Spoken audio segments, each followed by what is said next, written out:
high on the ground, and the sounds all around, and the fleas and the flies, marigolds eyes and the pies, the peas, the sugary teas, a nice spicy pickle, and a camembert cheese.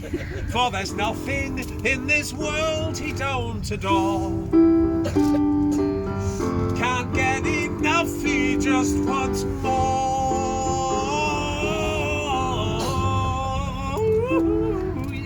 I think I'll round up. Oh, merci. You see, Jack loved to fall in love. And Jack knew when he was falling in love because his heart would beat in his chest. But Jack was not conventional, you see. Jack would fall in love with just about anything. If Jack was walking through this park right now, you might see the lean of a tree, admire the branch and the leaf, and his heart would pound in his chest, and Jack would fall in love with a tree. If Jack was walking down this street in Wigan, he might see a particularly sleek car. He might admire the headlights and the gleam on the windscreen, and his heart would pound in his chest, and Jack would fall in love with the car. But fear not, our story takes place not here in the park, nor in the street, but one day as Jack was walking down through the fields. And Jack saw in the distance something beautiful glimmering. And he heard a beautiful sound, and as he wandered towards that sound, he suddenly saw her. And he saw how the sun gleamed on her body, how she meandered through the land in a sweet voice. He saw the river herself. Jack's heart started to pound in his chest, and Jack fell in love with the river. Well, he wanted the river to love him back, you see, for he was so deeply in love. Now, you young people might not know too much about love, but us older people, we know the secrets to love.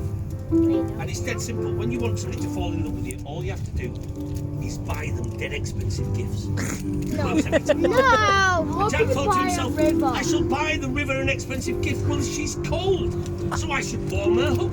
I shall buy her a beautiful hat. And so he went to the market and he bought a hat just like this one, you see. Sailing down the river. He thought that's the perfect gift for a river. And he took that hat and he made the hat the river's first love gift. I give you this hat, I made it by hand. I know it's quite simple, hope you understand. And the river opened up her arms and accepted Jack's first gift, and he was so happy he gave out a little yee-haw. Give us a yee-haw. Yeehaw! Well, Jack thought, why stop there? And so this time he went into the trees and he found upon the ground empty beech nut cases. And he picked them up and he bound them together into a symbol of love. He made a beautiful beech nut case heart, just like this one. And he made that beech nut case heart the river's second love gift. I give you this heart, a token of love. I hope you accept it, I hope it's enough. And the river opened up her arms and accepted Jack's second. And he was so happy he gave out a little yee-haw. Give us a yee-haw. Yeehaw! Well, Jack knew what I know, which is 3 is the magic number in stories. And so he went back into the trees and he found upon the ground empty acorn cup cases. And he took thread and he made the most beautiful acorn cup necklace, just like this. And he made that necklace the river's third love gift. A necklace I give to prove my devotion. My love for you is as wide as the ocean. You know, the river opened up her arms and accepted Jack's third gift. Well, they sat there side by side, deeply in love, did the river and Jack. And they listened to sweet music when suddenly Jack noticed that under the water something was swirling and churning. But what had caused it? And that's when he looked and he saw there was mighty fish. Well, I don't know how much you know about fish, but I can tell you this is a sturgeon. And I don't know how much you know about your fish folklore, but I can tell you the sturgeon is known as the king of the sea. And the king put his head above the water and spoke to Jack. He said, Jack, you have wooed my daughter with 3 gifts. Well, I consent to your love as I consent to your marriage. But my daughter is a princess and she has very expensive tastes. And so I shall give you a dowry, a great gift, a set of pearls. With those pearls you can keep my daughter in the lifestyle she's accustomed to. Well, Jack saw the wealth inside those pearls and he decided in that moment to do a wicked thing. He decided to betray the king of the sea. He said, I will marry your daughter. Jack had no intention. You see, Jack had always dreamed about going to sea on a great adventure. And so the very next day he took those pearls to the market. With the profits, he bought himself a boat and he set off across the ocean on a great adventure.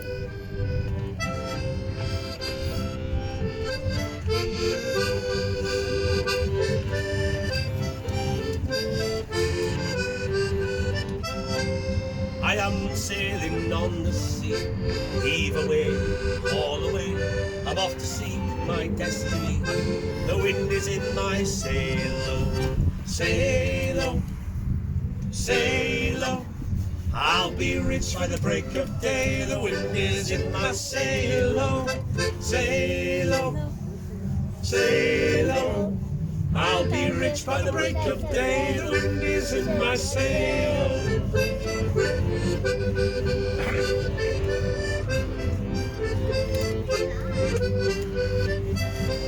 New horizons I will see, heave away, all away. The wealthy life's the life of me. The wind is in my sail, sail, sail. I'll be rich by the break of day. The wind is in my sail. You know it now, come on. Sail, sail. I'll be rich by the break of day. The wind is in my sail.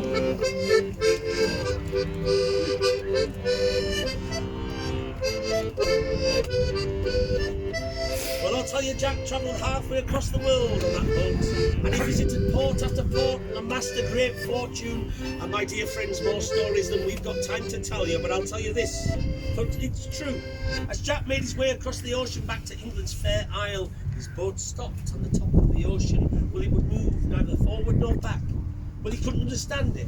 And so Jack went onto the deck of that boat and looked down into the sea to see what had stopped his boat. And that's what he saw.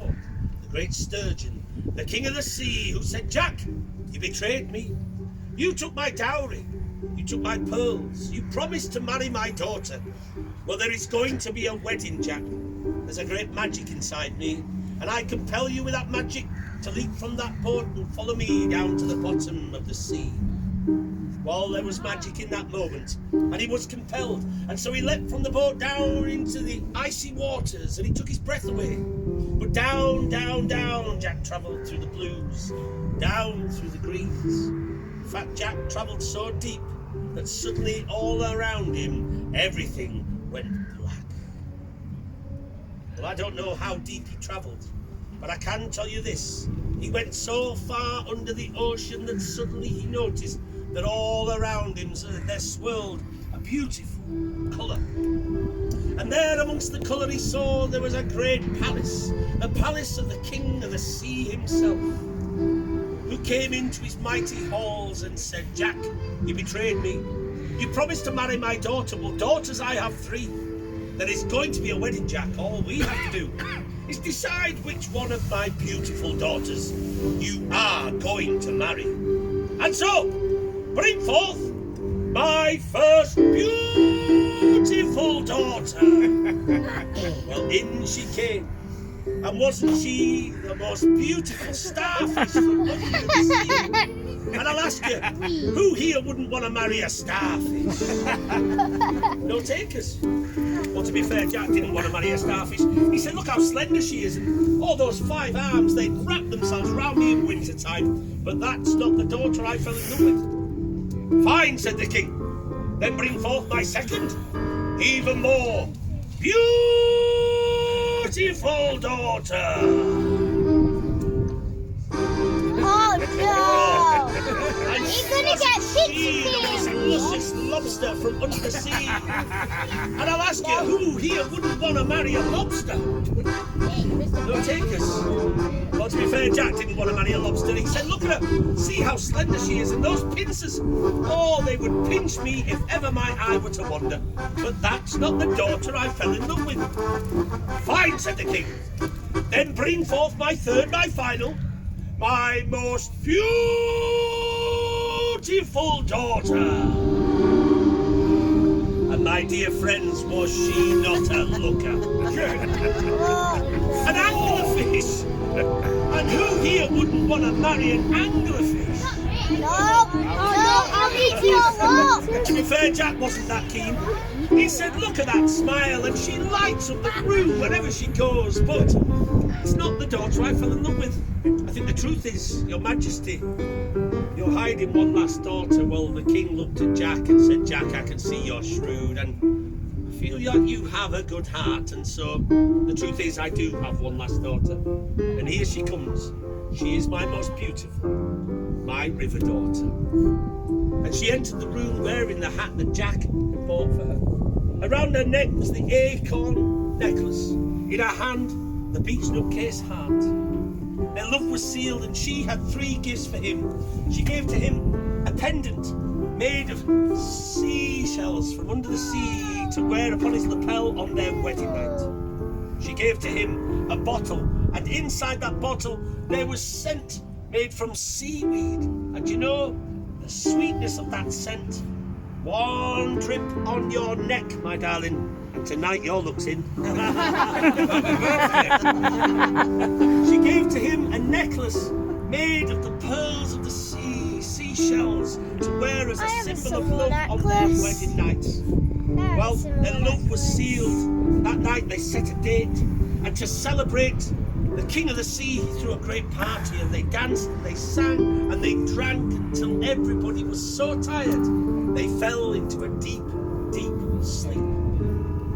Well, I can't tell you how long they slept there, but I can tell you this: when Jack woke up, he wasn't under the sea anymore. When Jack woke up, he wasn't in the palace of the king of the sea. Where Jack woke up, he was where Jack always should be at the end of a Jack tale. It was back where he started, by the river. And you know, when he stretched and he yawned, he thought, wow, that was a wild dream.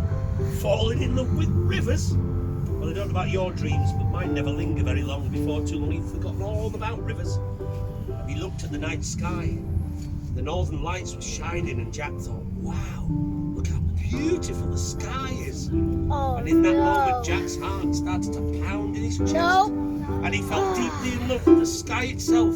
And he stood up and he went to the place where the land meets the sky, and the coming together of those two. Well, that, my friends, that's a story that I'll have to wait for another time. But as you leave this evening, you now know you have a gift. A gift from the Magic Lantern of what happened when Jack fell in love with the river. That, dear friends, is the end of our stories.